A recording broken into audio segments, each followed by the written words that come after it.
Wait.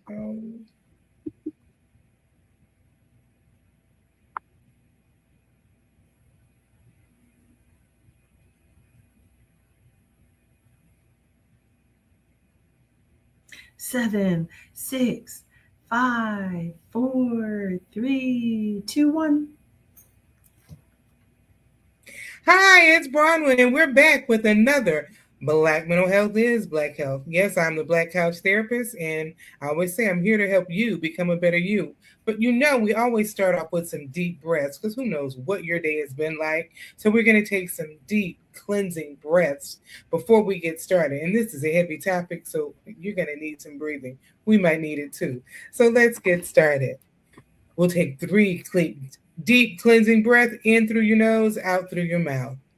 Breathe in, 2, 3, 4, out, 2, 3, 4.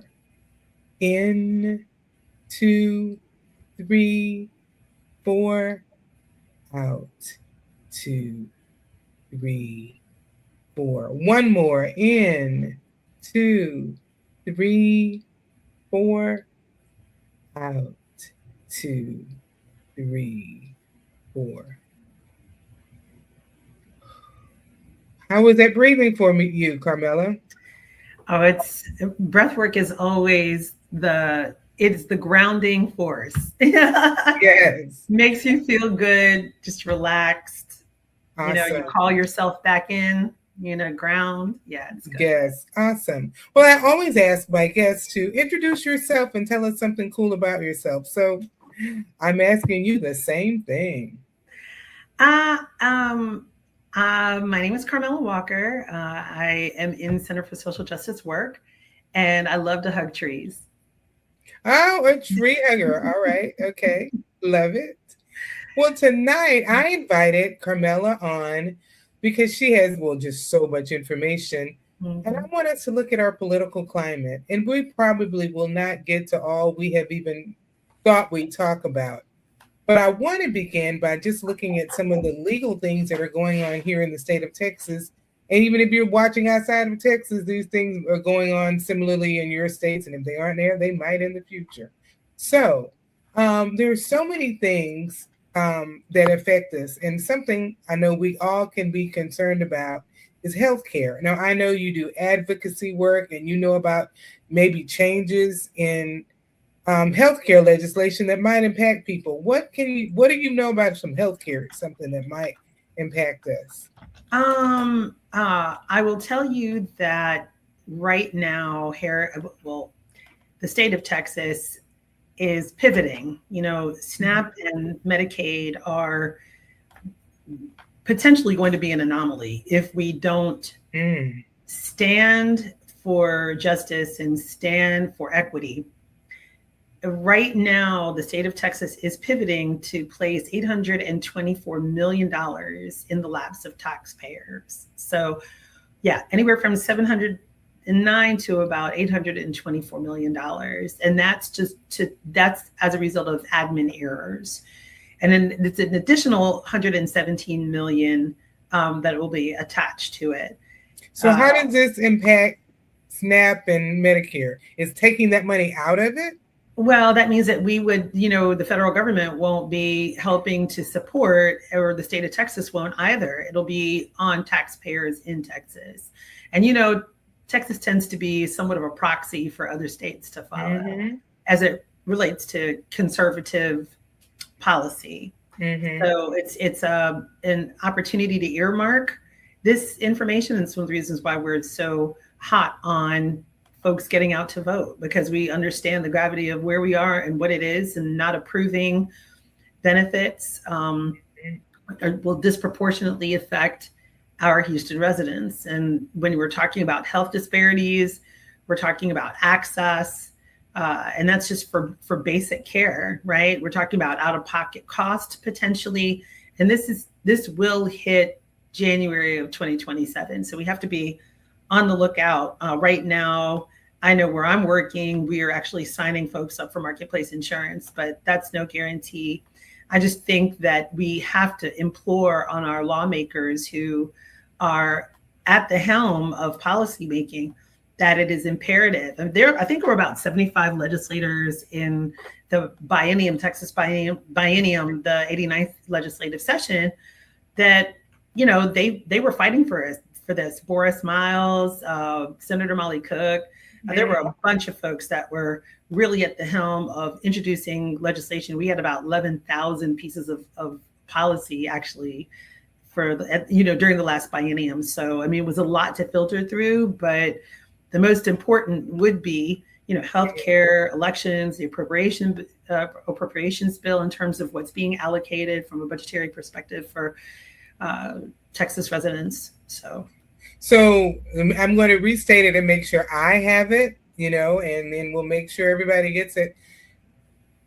The way it stands now, this money is going to be taken out of SNAP and Medicare, placed in our laps for the taxpayers to pay for. So it's moving money out of those programs?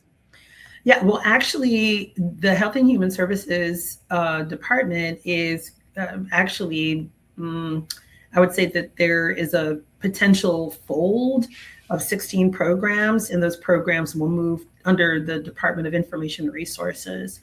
And those programs, of course, are, set to those that were benefiting low-income home housing, or folks that were on the end of the spectrum of low income. We're talking about, of course, infant mortality has been an issue. We're talking about care for, juvenile individuals. So, just to state it plain and simple, that would taking money out and placing money on the taxpayer. Ooh, that one was scary. So, audience, those of you listening, let me tell you, we're going to keep going down a few scary roads. And the reason being, we don't know a lot of what's going on. A lot of people don't understand, don't even know about the millions of dollars that are about to be placed on taxpayers. There's something else about cameras. We remember when there were those red light cameras, and those are gone. There is now something called flock cameras. Much worse than any red light camera you could imagine, and the implications to what those are. Can you share, Carmela, and tell us, what are those flock cameras? Well, it is surveillance technology. So essentially, our residents were not provided with an opportunity to push it back. So flock cameras, basically, they'll take a snapshot of your license plate, and then they'll put you under surveillance, right? They can track you in terms of where you go, where you don't go, who you're visiting, who you're not. I mean, it's just, it's quite invasive, ultimately. And there is a use case in a state that basically I wanted to say it was in San Antonio, but don't quote me. Okay. But they've eliminated this, and it is, it's our responsibility ultimately, right, to tell our legislators, because there isn't legislation to push back on this. So we need to have a conversation with our legislators, our, city, county officials, let them know that we're just really not interested in being surveillanced like that. I mean, I don't know if anyone has seen Enemy of the State. Of course, the movie was like way back in the day. So that basically gave folks a snapshot of what this is, and it's indicative of what the flock cameras have. So where are the flock cameras? Oh, they're all over. They're up on the posts, if you're at the traffic light, they're up on those posts. But again, there isn't legislation to push back on the monitoring, and that's what we need to do. You've seen those flock cameras before. They have you've seen them before. If you just look in the corners, if you're sitting at the traffic light, you can see those flock cameras on the corner. So who monitors them? There is information, like you said, your license, they could zoom in, get your license, your face, and have this information. Who monitors these cameras? Well, I know that I can't tell you who. I wouldn't be able to divulge, right? But ultimately, I can tell you that there is a contractor that's been contracted to offer these services to the state of Texas. That's what I can tell you. So someone monitors them, and then law enforcement is privy to this information. Yeah, they would be privy to We're the out there. information. What is being done with our information, our likeness, our license tag? What's being done? All of that, the data. I think there are Mhm. probably about 80,000 cameras that are around. Yeah, and so we just 80, yeah, about 80,000. So In the state we of just like, Texas. yeah, it's just like data centers right now. They're popping. The data centers are popping Mhm. up, and we just need So, to make sure that we have our constituents out and about. We talk a lot about getting out the vote. We talk a lot about reclaiming our votes, and your voice is your vote. But ultimately, you're going to get what you've always gotten if you're doing what you've always done. So if that means that you don't go out and you don't defend your civil liberties, your civil rights, then if something happens where somebody's profiling based on information that's been gathered, you won't have an opportunity to defend right. yourself. So I And think, things like flock cameras, if we don't know they exist, and when we have, you've seen those cameras, what's that? And not realizing that is a live camera that is taking our information. yeah. Oh, let me stick with this for a minute. Let's say that's something, somebody wanted to say, I don't want to fight against that. I don't like that. How can I make my voice heard? How can someone make their voice heard on something like this? Well, there are several organizations that are working on issues of concerns, whether it's light weatherization or environment or water, or there's so many organizations right now that are fighting for it, just personal, or rather professional or community interests, right? We can say personal, professional, because it's all intertwined. So, I mean, we always talk about going to your legislature. We always talk about having community conversations on the ground level, because this is where the momentum begins, on the ground level. Family, friends, loved ones, coworkers, talk to folks, find out where these agencies are. You can go to the United Way. You can go to, you can just Google the list of organizations that might be championing a particular interest, and call them and ask them, and they may be able to give you or provide information. Look out for postings. There's Mobilize, and there's some other places that you can go to, events. I think it's what are those event pages that you can go to? And you can see whether or not those events are around the city. Churches, you can go to your local church and you can ask them in terms of what issues they're championing. You'll be able to find what you need. And I think that it would be imperative to do so. Unity is the name of the game right now. We're having John Lewis's basically Good Trouble week. When is that coming up? Trouble. Yeah, I mean, his life is so fascinating. It is. When is that week coming up? And the 17th to the 19th.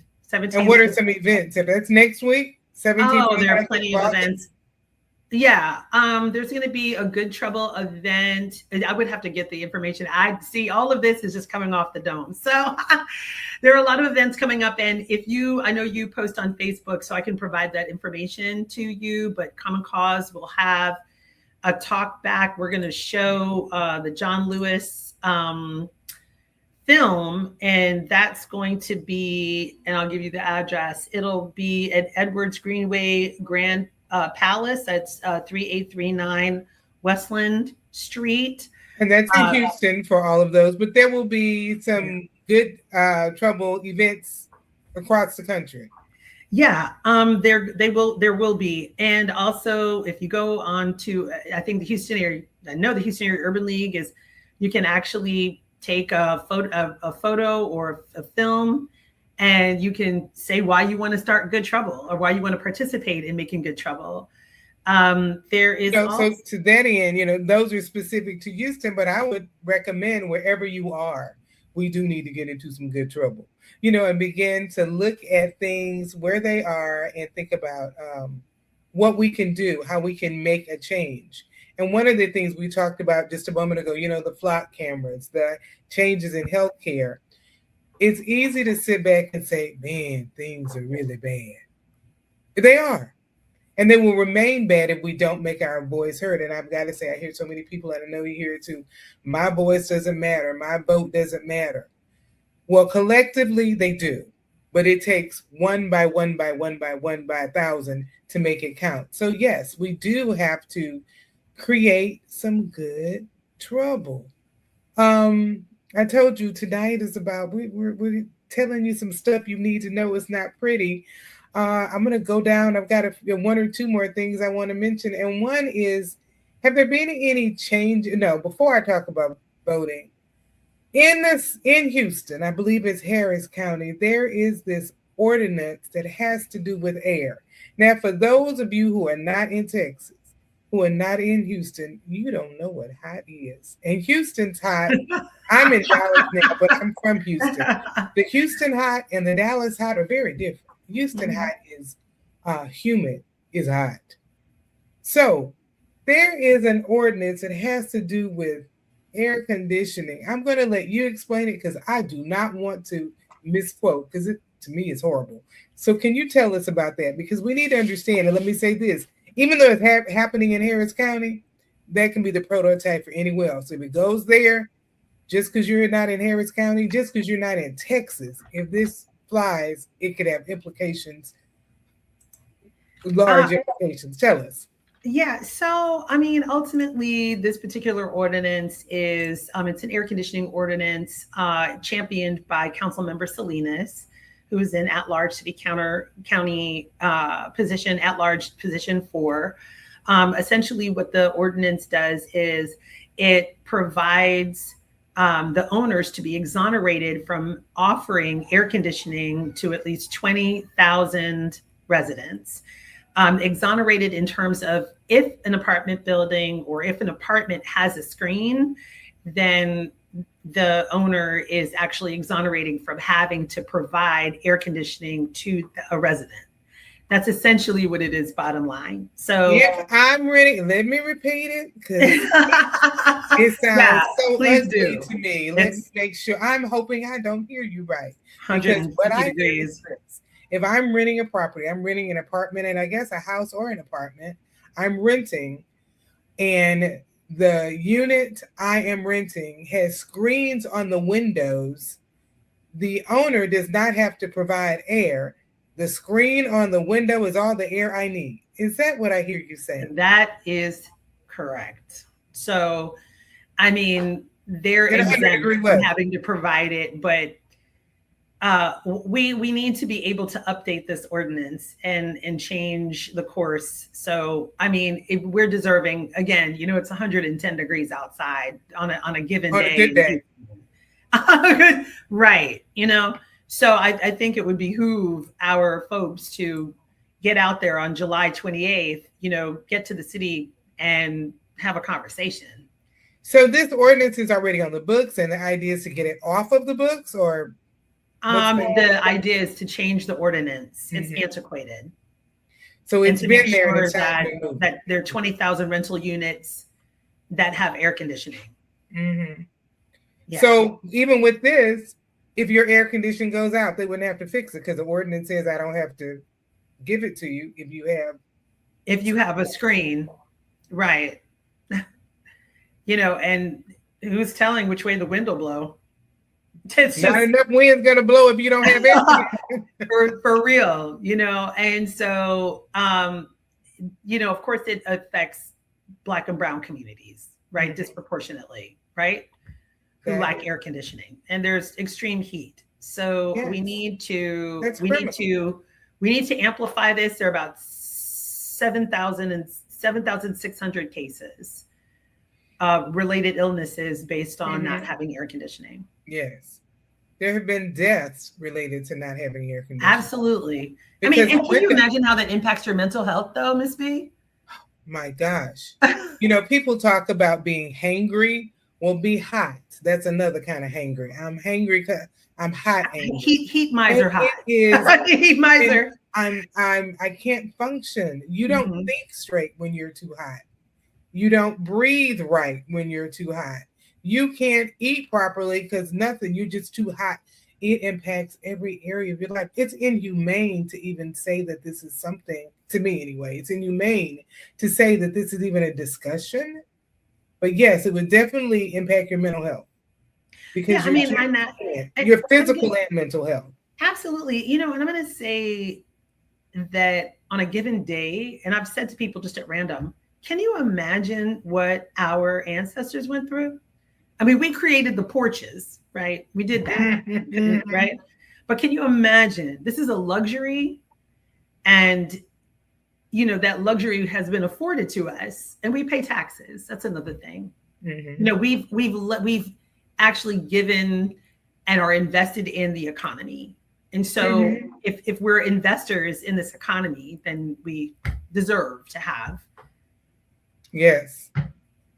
a Whew, safe. that one just, I had to bring that out. And like I say, even though that is specific right now, there's an old ordinance on the book. And, if it's on there, it can be enacted upon. I think it is important, no matter where you are, to um, be aware of these things. And wherever you are, begin to see what are some things in your area that could impact you that no one really knows about. So, how do you find out? You can look up laws in your area. Start going to city council meetings. In many cities, if you can't go to the city council meetings, many cities have them now where you can watch it later. So, even if you can't go and make your voice heard, it's important to listen and know what are they talking about.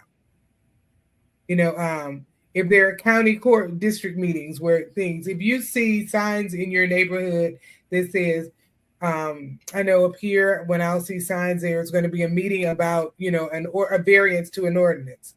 Go to the meeting. If not, look it up. These are things that impact us, and we have to be able to know what's there. Speaking about just changes and knowing what's there, do you have any information about any voting changes in voting in Texas? Are you aware of anything? Sure. Right now, that the discussion at the legislative level, they're having several committee meetings, right? Mm-hmm. And the auditing process is huge. The Secretary of State's office and some other folks who are precinct chairs, et cetera, are in the room actually talking about ways to audit. There was a specific bill and that talked about under 1933, where if there's an emergency, then the Secretary of State could potentially take over elections, and then they would audit smaller counties and then move to larger counties. That could go on for an extended period of time. The auditing though process is a concern. Mail-in ballots are a concern.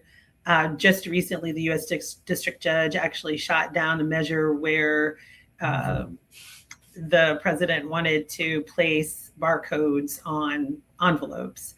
So we are What would that looking. have done? Sometimes people don't understand. Well, that doesn't sound like a good idea. Could you expound on why would it be? I have my ideas. You're the expert. I mean, you can. I mean, how about if we just talk about voter purge? I mean, you can purge votes if and so what does that mean? I mean, they're tracking you. It's just a lot of tracking and a heavy, heavy oversight. But I think the concern right now would be voter purging, because the DOJ, some of the information that's been transferred to the Department of Justice. And then we're also looking at like states like Minnesota, and all of the upheaval and protesting that went on was because they didn't want to hand over their voter rolls. After a while, this just becomes a very triggering, again, we talk about mental health, and it's just consistent. We can't have a moment to say, hey, can we just have a normal process? That's all we want. We want to be able to choose and pick the folks who represent us at their best. And that is something that's a constitutional right. It's an inalienable right. It's due process. It's all of those features. And so we need to be able to express ourselves from that position, because we are investors in this economy. And I keep saying it over and over again. We're invested. We have, our children, education, workforce, health. I mean, we pay into insurance. So we deserve to have a voice, and we deserve that voice to represent us, and we deserve to be able to make that choice, to have that voice do so, so Mm-hmm. that when we go to that person, we can, or that legislator, we can say these are the issues that are that they're a concern to your district, and we need you to stand on our behalf to make sure that these measures represent us in a way that would that would level set our fundamental rights, right? It would help us to create the Mm-hmm. pathway to access what we need in order to sustain and thrive. So true. And Mm-hmm. that speaks to why we still have to vote, even though in the state of Texas, districts were cut up. But when it comes to statewide elections, we can have that voice, so we can address those legislators. We can um, make things happen. Yeah, so important. Mm-hmm. Um, hmm, so much. As I said, we're talking about stuff tonight that is not, it's not good. But not because it's not good, but sometimes we have to be made aware of Yeah. what's going on. Yeah. We only have about 3.5 minutes left. I don't even, there's so many things I wanted to bring up. I'll just say this. In light of what has happened with Nolan Wells and the other things we're seeing, there was a situation up here in the Dallas Metroplex, very similar, and we're seeing, young black male go swimming or go somewhere with all white counterparts and doesn't come home. Without getting into that, the details, I just want to, and it helping us in on a positive light. And I like what you said about voting, giving us that charge. But what are some things you would like to suggest to youth today about their safety? And what is one small step you could say to someone could take? Give them an idea of one small step you could take to make a positive difference in your community. That's a lot to say in 2 minutes. I would just say to the youth right now that it is imperative to have discernment. It's imperative to make good choices. And, you know, sometimes we can't tell, who to trust, Mm-hmm. but it's very important that we have a measurement. And, I've had this discussion many times with many folks. You just have to be able to vet what are your values, what are your morals. Sometimes the folks that you think that are in your corner, sometimes they go sideways, and you have to be able to measure that. And it's not just for loneliness and to fill the gap of loneliness. You have to be able to have a very clear sight about the folks that are around you, whether they're for you, whether they're loyal and they have good intentions. My grandmother used to say, you'll be lucky if you have at least 3 friends when you leave this life, very good friends. But you have to make sure, because not everybody can be trusted. And I think in this climate right now, I think that there's a learned discipline in certain sectors, in certain communities that are touting hate, that are touting dissatisfaction, and they're disingenuous. They're looking you in your face, but behind your back, they really don't like you. And I just think that we need to be a little bit more insulated as it pertains to our community. We have to be able to rebuild the trust in our own communities, because, you had the barbershops and, the salons, you had, your grandmother would have women over, you would be amongst the women and check out what's going on, even in the barbershops with the males. If not, fathers have been in close confines and quarters with, the men that surround their communities, to build that trust. And I think I believe in the rites of passage. And I've been saying this for years.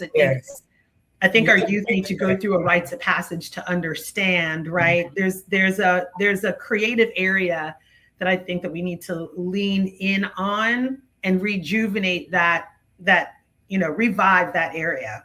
And to that end, even though, rite of passage happens at certain ages, normally, I think for those who didn't get it, we can go back and still, at this stage, we need to help you get to the next. So yeah, that's something we Yeah. got to talk about. I am looking at the time and we're out of time, but I want to say this. Tonight we spent a lot of time talking about things that are not cute, not pretty, not sexy, but important.